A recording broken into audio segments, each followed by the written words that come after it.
Good morning, dear learners. Welcome to my online class.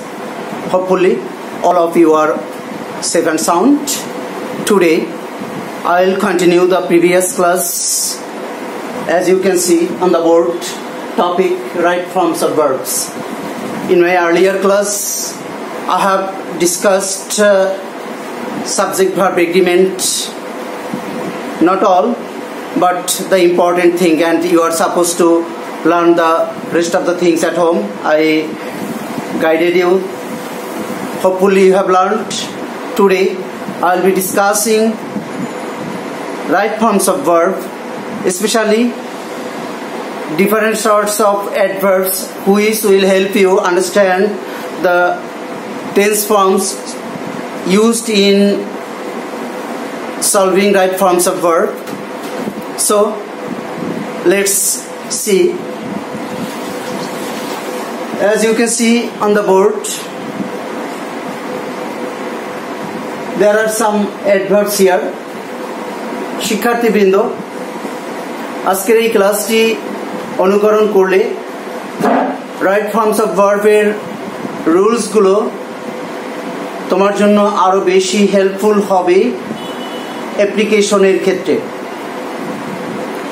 সেজন্যই দেখো, যেমনটা এখানে আছে, always, regularly, usually, normally, generally, often, very often, sometimes, occasionally or occasionally, now and then, never, every time, plus time. Time means every minute, every second, every hour, every day, every night, every week, every month, every year, every century, whatever it may be. Frequently. These are some adverbs. এই অ্যাডভার্বগুলো present simple সেন্টেন্সকে indicate করে।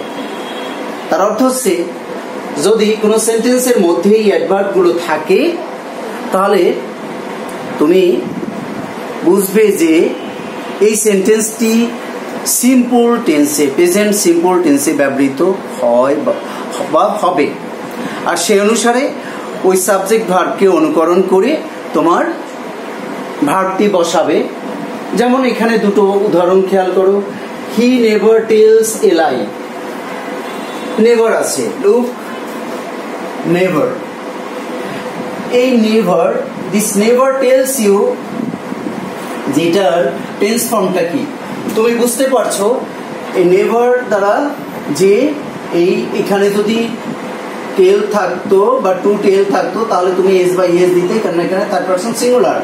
কেন সেই S by S দিতে? যেহেতু এটা never আছে, অতএব এটা সিম্পল প্রেজেন্ট সিম্পল টেন্স, সে কারণে সাবজেক্টের সাথে এগ্রি করতে গিয়ে এস বাই এস যুক্ত হচ্ছে। এটা মনে রাখবেন। অনুরূপভাবে এটা খেয়াল করো, নাও অ্যান্ড দেন এই অ্যাডভার্বটি থাকার কারণে we visit our relatives now and then. আমরা মাঝে মাঝে আমাদের আত্মীয় স্বজনের সাথে দেখা করি। তো ভিজিট, এটা কিন্তু ভিজিটেড হবে না, ভিজিট হবে। কেন হবে? এই নাও অ্যান্ড দেন বলছে যে এটা প্রেজেন্ট সিম্পল টেন্স হবে। আর যেহেতু এখানে উই আছে ফার্স্ট পারসন এবং প্লুরাল, সো ওরকম থার্ড পারসনের যে ভার্বের সাথে এগ্রিমেন্ট, সেগুলো নিয়ে এখানে আমাকে চিন্তা করতে হচ্ছে না। সে কারণে এটা ভিজিট ভিজিট হচ্ছে। এভাবে আবারও মনে রাখবে যে এই অ্যাডভার্বগুলো থাকলে সেটা প্রেজেন্ট সিম্পল টেন্সে ব্যবহৃত হবে। ওই ধরনের ভার্বগুলো প্রেজেন্ট সিম্পল টেন্সে ব্যবহৃত হবে। এরপরে দেখি এখানে আরেকটি আছে, কি সেটি? Now, at present, at this moment, at this time, day by day, regularly, continuously, এগুলো আছে। প্রেজেন্ট সিম্পলের পরে কোন টেন্সটি আসবে? Present continuous. তাহলে প্রেজেন্ট সিম্পল, প্রেজেন্ট কন্টিনিউয়াস, মানে এই অ্যাডভার্বগুলো থাকলে সেন্টেন্সের মধ্যে যদি এই অ্যাডভার্বগুলো থাকে নির্দ্বিধায় তুমি ধরে নিবে এটি প্রেজেন্ট কন্টিনিউয়াস টেন্সে ব্যবহৃত হবে। এই ভার্বটি ওখানে ব্যবহৃত, ওই সেন্টেন্সে ব্যবহৃত ভার্বটি প্রেজেন্ট কন্টিনিউয়াস টেন্সে ব্যবহৃত হবে। হয়ে গেল। উদাহরণ খেয়াল করো, দে আর প্লেইং ক্রিকেট নাও। নাও আছে, আমি যে একটি অ্যাডভার্ব এখান থেকে নিয়েছি, নাও শুরুতে আছে ওটা নিলাম। নাও ইউজ করার কারণে এখানে যদি এমনটা থাকতো ব্র্যাকেটের মধ্যে টু প্লে অথবা শুধু প্লে, হয়তো এখানে এ দিয়ে এখানে উইদিন ব্র্যাকেটে টু প্লে থাকতো বা কোনো একটা বক্সের মধ্যে কিছু ভার্ব দেওয়া থাকতো, বেছে নিয়ে সেটা ব্যবহার করতে হতো। যেহেতু এই সেন্টেন্সে নাও আছে, আমরা ধরে নেব এটা প্রেজেন্ট কন্টিনিউয়াস টেন্স। দে আছে, দে কে অনুসরণ করে একটা কন্টিনিউয়াস টেন্সে যেমন একটি ভার্ব টু বি আসতেই হবে। দে এর পরে আর আনলাম, প্লেইং আনবো, কারণ না প্রেজেন্ট কন্টিনিউয়াস করতে হলে বা যে কোনো কন্টিনিউয়াস টেন্স করতে হলে তোমার কি লাগবে? প্রেজেন্ট পার্টিসিপল বা তোমরা যেটাকে জানো যে ভার্ব প্লাস আইএনজি, সেটা এখানে। সো দে আর প্লেইং অর্থাৎ প্রেজেন্ট কন্টিনিউয়াস টেন্স ব্যবহৃত হয়েছে। Dear learners, one thing to be noted, আর তা হচ্ছে প্রেজেন্ট কন্টিনিউয়াসের সাথে সাথে আমরা দেখতে পারি পাস্ট কন্টিনিউয়াস। যদিও সবসময় এগুলো থাকলেই যে প্রেজেন্ট কন্টিনিউয়াস বা পাস্ট কন্টিনিউয়াস হবে, এছাড়া হবে না, ব্যাপারটা কিন্তু তা না। এই নাও ছাড়াও তুমি একটা কন্টিনিউয়াস টেন্স বলে ফেলতে পারো, কিন্তু এগুলো থাকলে আমরা কোন টেন্সে নেব আমি সেইগুলো বলছি। এছাড়াও এগুলো না থাকলেও সিম্পল প্রেজেন্ট সিম্পল হতে পারে, এগুলো না থাকলেও প্রেজেন্ট কন্টিনিউয়াস বা পাস্ট কন্টিনিউয়াস হতে পারে। আমি এখানে লিখেছি, খেয়াল করো, এই যে then, at that time, at that moment, at that period, etc. এই ধরনের অ্যাডভার্বগুলো যদি থাকে বা অ্যাডভার্বিয়াল ফ্রেজগুলো যদি থাকে, তাহলে আমরা সেটাকে কি করব? আমরা সেটাকে পাস্ট কন্টিনিউয়াসে পরিণত করব। একটু উদাহরণ দেখো, I was reading newspaper then, তখন আমি সংবাদপত্র পড়তেছিলাম। দেন আছে, সে কারণে কি হলো? পাস্ট কন্টিনিউয়াস হলো। তাহলে এই দুটোর থেকে আমরা এই ডিসিশনে আসলাম যে বর্ণনায় যদি বোঝা যায় যে প্রেজেন্ট সিম্পল, ওকে দিয়ে দেব, পাস্ট প্রেজেন্ট কন্টিনিউয়াস দিয়ে দেব, পাস্ট কন্টিনিউয়াস দিয়ে দেব। কিন্তু এমনটি যদি হয় যে এই অ্যাডভার্বগুলো আছে, তখন যেন আমরা তড়িৎ ডিসিশন নিতে পারি যে এটা এই টেন্সের মধ্যে পড়বে। কেমন? হোপফুলি এটুকু তোমরা বুঝেছ। তাহলে প্রেজেন্ট গেল, প্রেজেন্ট কন্টিনিউয়াস গেল। আরেকটি ব্যাপার এখানে বলতে পারি, পাস্ট টেন্স চেনারও কিছু উপায় থাকছে বা আছে, সেটা আমি বলছি। তবে কখনো কখনো খুব অল্প ক্ষেত্রেই দেখা যায় যে অতীত সময়ের উল্লেখ আছে। তোমরা জানো যে অতীত সময়ের উল্লেখ থাকার পরেও যদি কখনো এর কোনোটা থাকে, তাহলে কিন্তু আবার প্রেজেন্ট করতে যেও না। যদি তা চিরন্তন সত্য না হয়, যদি তা অভ্যাসগত না হয়, তাহলে প্রেজেন্ট করবে না, পাস্ট করবে। এটা একটু তাৎক্ষণিকভাবে ডিসাইড করে নিজের বুদ্ধি খাটিয়ে কাজটি করবে যে ডেট তো উল্লেখ আছে বা সময় তো উল্লেখ আছে পাস্ট টেন্সের, সো এটা পাস্ট টেন্সে তুমি করবে। যা হোক, এরকমটা। তাহলে এরপরে আমরা কোন দিকটা ফোকাস করতে পারি?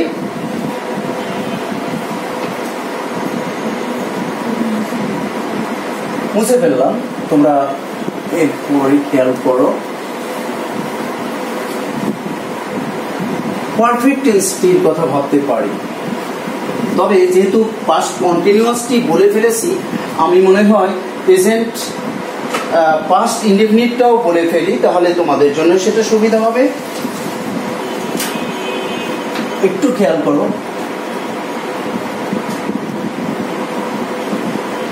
once,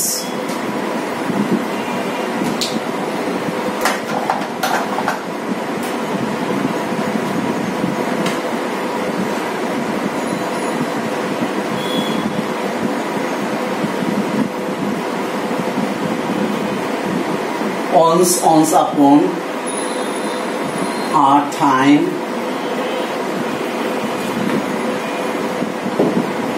on day,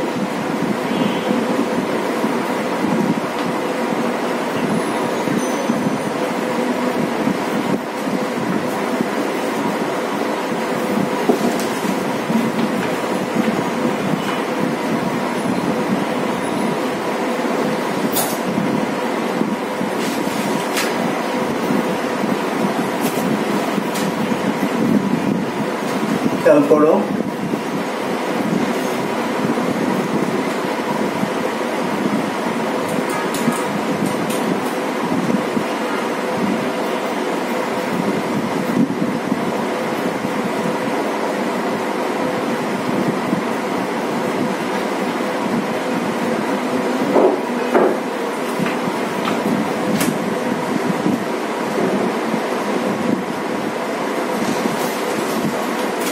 last plus time, that does mean last night, last year, last month, etc.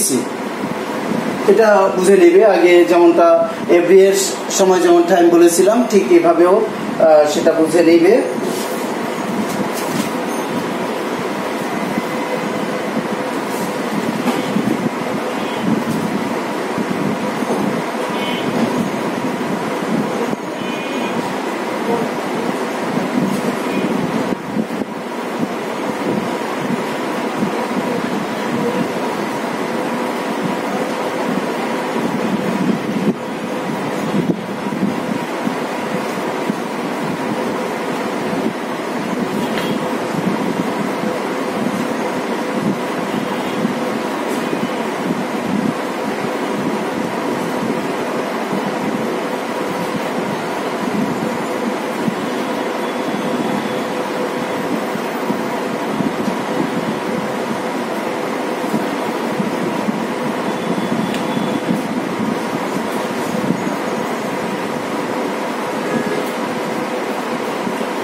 প্রিয় শিক্ষার্থী খেয়াল করো আমরা প্রেজেন্ট সিম্পল এবং প্রেজেন্ট কন্টিনিউয়াস দেখেছি এখন আমরা দেখি পাস্ট সিম্পল এগুলো তো চিনতে হবে পাস্ট সিম্পলের ক্ষেত্রে আমরা দেখব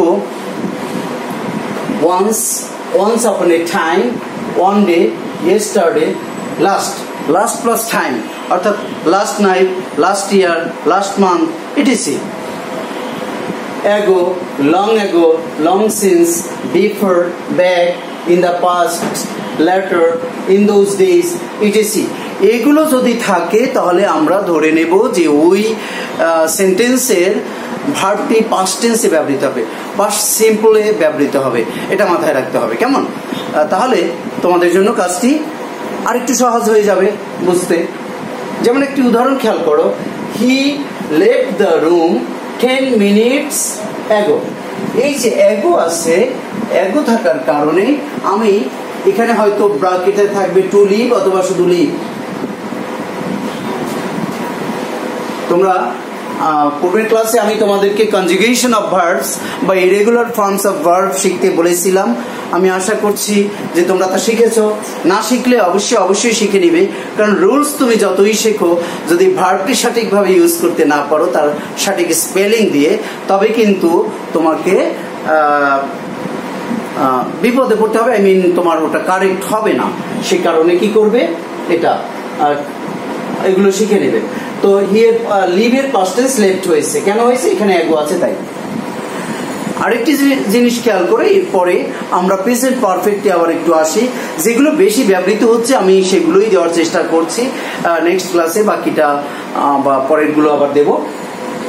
এখানে প্রেজেন্ট পারফেক্ট টেন্স কিভাবে চিনব? Already, recently, just now, ever, yet, lately, এই ধরনের অ্যাডভার্বগুলো যদি থাকে সেন্টেন্সের মধ্যে, তাহলে আমরা ধরে নেব যে এটা প্রেজেন্ট পারফেক্ট টেন্স। আমি আগেই বলেছি যে এই অ্যাডভার্বগুলো থাকতেই হবে, তবেই প্রেজেন্ট পারফেক্ট বা কোনো একটি টেন্স হবে, ব্যাপারটা তা না। এগুলো ছাড়াও বিভিন্ন টেন্স হতে পারে, তবে সেগুলো পুরো কনটেক্সট পড়ে বুঝতে হয়। আর এগুলো থাকলে খুব অল্পতেই বোঝা যায় যে এটা এই টেন্সে দেব। সেই কারণে এটা মনে রাখবে এইগুলো। তাহলে আমরা একটা উদাহরণ নেই। উদাহরণ এমন হতে পারে,